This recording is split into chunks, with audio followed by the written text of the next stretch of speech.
Stepan Timofeyevich Razin Tmfevtc Razin, 1630 June 16, OS. June 6, 1671, known as Stepan Razin, was a Cossack leader who led a major uprising against the nobility and Tsarist bureaucracy in southern Russia in 1670 to 1671. Early life. Razin's parents are from the village of Uzman-Sobakina, 8 kilometers outside of Voronezh. He is first noted by history in 1661, as part of a diplomatic mission from the Don Cossacks to the Kalmyks. That same year Razin went on a long-distance pilgrimage to the great Solovetsky monastery on the White Sea for the benefit of his soul. After that, all trace of him is lost for 6 years, when he reappears as the leader of a robber community established at Panshinskoye, among the marshes between the rivers Tishina and Ilavlia, from whence he levied tribute from all vessels passing up and down the Volga. A long war with Poland in 1654 to 1667 and Sweden in 1656 to 1658 put heavy demands upon the people of Russia.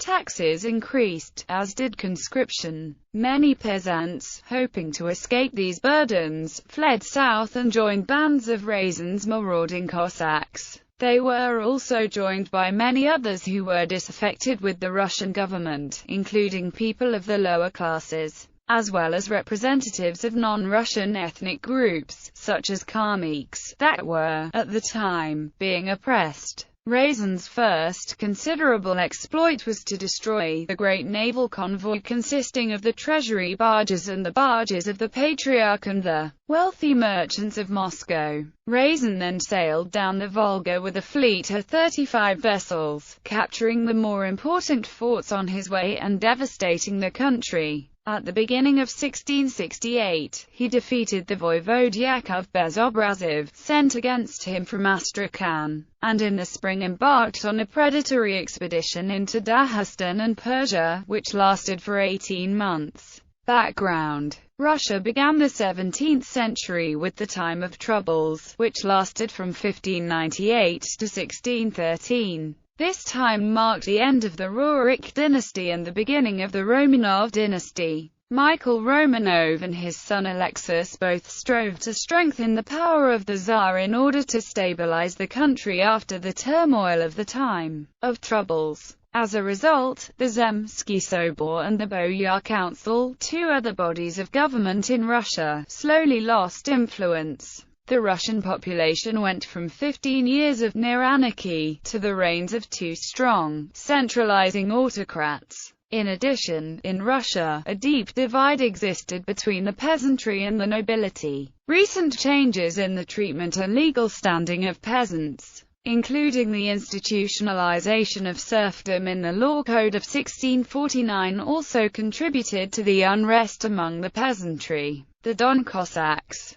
a lower-class group that lived independently near the Don River and whom the Tsar's government supplied in exchange for defending Russia, led Razin's rebellion. Razin revolted against the traitor boyars, rather than the Tsar. The Cossacks supported the Tsar because they worked for him. Departure from the Don. In 1667, Razin gathered a small group of Cossacks and left the Don for an expedition in the Caspian Sea. He aimed to set up a base in Yazd and plunder villages from there. However, Moscow learned of Razin's plans and attempted to stop him. As Razin traveled down the Volga River to Tsaritsyn, the voivodes of Astrakhan warned Andrei Unkovsky of Razin's arrival and recommended that he not allow the Cossacks to enter the town. Unkovsky attempted to negotiate with Razin, but Razin threatened to set fire to Tsaritsyn if Unkovsky interfered. When he encountered a group of political prisoners being transported by the Tsar's representatives on his way from the Don to the Volga, Razin reportedly said, "I shall not force you to join me, but whoever chooses to come with me will be a free Cossack. I have come to fight only the boyars and the wealthy lords. As for the poor and plain folk, I shall treat them as brothers." However, when Razin sailed by Zartisen, Unkovsky did not attack. This incident gave Razin the reputation of an invincible warrior endowed with supernatural powers. He continued his travels down the Volga and into the Caspian Sea, defeating several detachments of streltsy, or armed guardsmen. In July 1667, Razin captured Sตั๋ by disguising himself and some of his companions as pilgrims to pray at the cathedral. Once inside Sตั๋, they opened the gates for the rest of the troops to enter and occupy the city. The opposition sent to fight Razin felt reluctant to do so because they sympathized with the Cossacks' lower-class background. In the spring of 1668, Razin led the majority of his men down the Yaik River while a small portion stayed behind to guard Sตั๋. However, the government defeated Razin's men in Sตั๋ and Razin lost his base there. Persian expedition. After losing Sตั๋, Razin sailed south down the coast of the Caspian Sea to continue his pillaging. He and his men attacked Persia, failing to capture the well-defended fortress port of Derbent, located on the Absheron Peninsula in present-day Republic of Azerbaijan, easily. But at Rash the Persians killed roughly 400 Cossacks in a surprise attack. Razin went to Isfahan to ask the Shah for land in Persia in exchange for loyalty to the Shah, but departed on the Caspian for more pillaging before they could reach an agreement. Razin arrived in Farabad and masqueraded as a merchant in the city for several days before he and his men pillaged the city for 2 days. That winter the Cossacks with Razin fended off starvation and disease on the Miankala Peninsula, and in the spring of 1669 Razin built a base on the eastern side of the Caspian Sea and began raiding Turkmen villages. Then in the spring of 1669 he established himself on the Isle of Swina, off which, in July, he annihilated a Persian fleet sent against him. Stepan Razin, as he was generally called, had now become a potentate with whom princes did not disdain to treat. In August 1669, he reappeared at Astrakhan, and accepted a fresh offer of pardon from Tsar Alexei Mikhailovich there. The common people were fascinated by his adventures. The lawless Russian border region of Astrakhan, where the whole atmosphere was predatory and many people were still nomadic, was the natural milieu for such a rebellion as Razin's.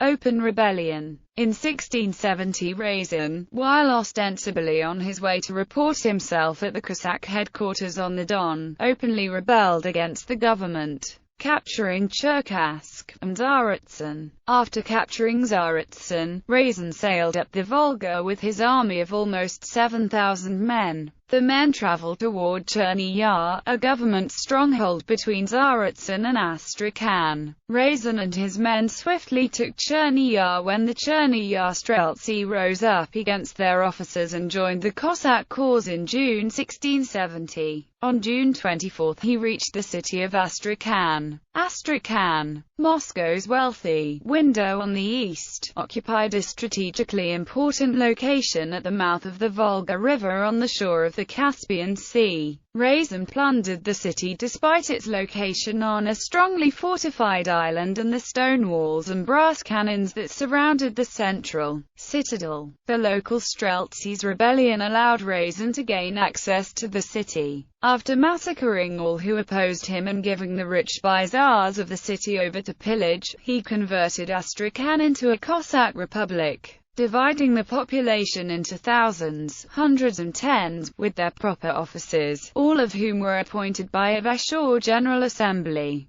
whose first act was to proclaim Stepan Timofeyevich their Gosada. After a 3-week carnival of blood and debauchery, Razin quit Astrakhan with 200 barges full of troops. His aim was to establish the Cossack Republic along the whole length of the Volga as a preliminary step towards advancing against Moscow. Saratov and Samara were captured, but Simbirsk defied all efforts, and after 2 bloody encounters close at hand on the banks of the Svyattka River, Razin was ultimately routed by the army of Yuri Byatinsky and fled down the Volga, leaving the bulk of his followers to be extirpated by the victors. But the rebellion was by no means over. The emissaries of Razin, armed with inflammatory proclamations, had stirred up the inhabitants of the modern governments of Nizhny Novgorod, Tambov and Penza, and penetrated even so far as Moscow and Novgorod. It was not difficult to stir the oppressed population to revolt by promising deliverance from their yoke.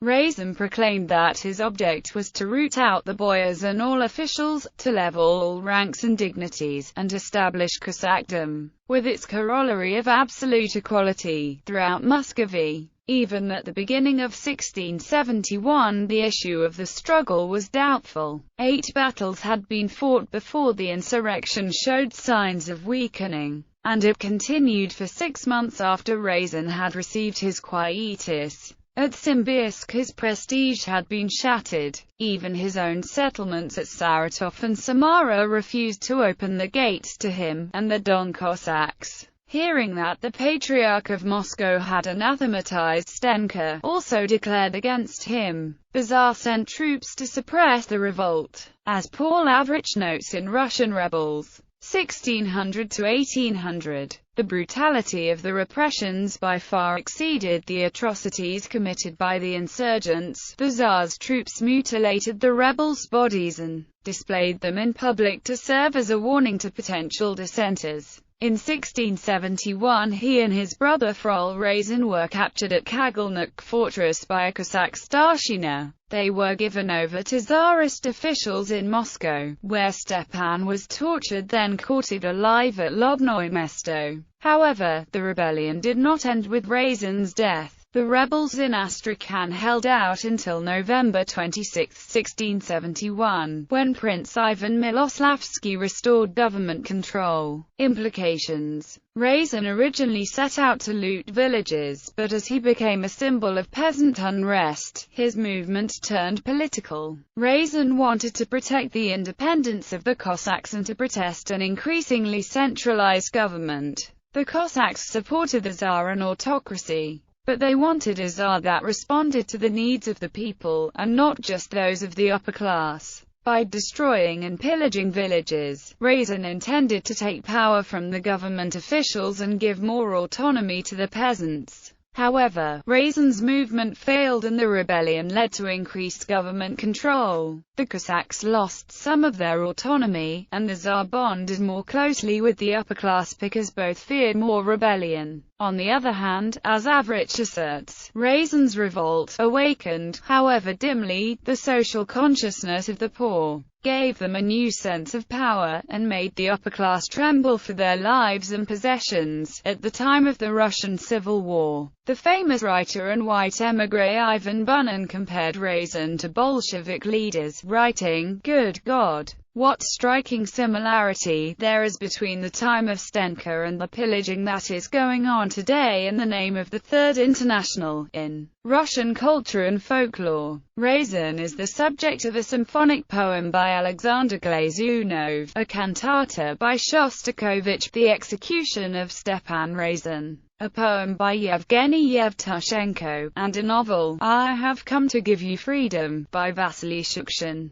Stenka Razin is the hero of the popular Russian folk song, Ponizovaya Volnit, say, better known by the words Volga, Volga Mat Rodna Ya. The words were written by Dmitry Sadovnikov in 1883. The music is folk. The song gave the title to the famous Soviet musical comedy Volga Volga. The melody was used by Tom Springfield in the song The Carnival Is Over, that placed the Seekers at #1 in 1965 in Australia and the UK. The lyrics of the song were dramatized in one of the very first Russian narrative films, Stenka Razin, directed by Vladimir Romashkov in 1908. The film lasts about 10 minutes. The screenplay was written by Vasily Goncherov, and the music was by Mikhail Ippolitov Ivanov.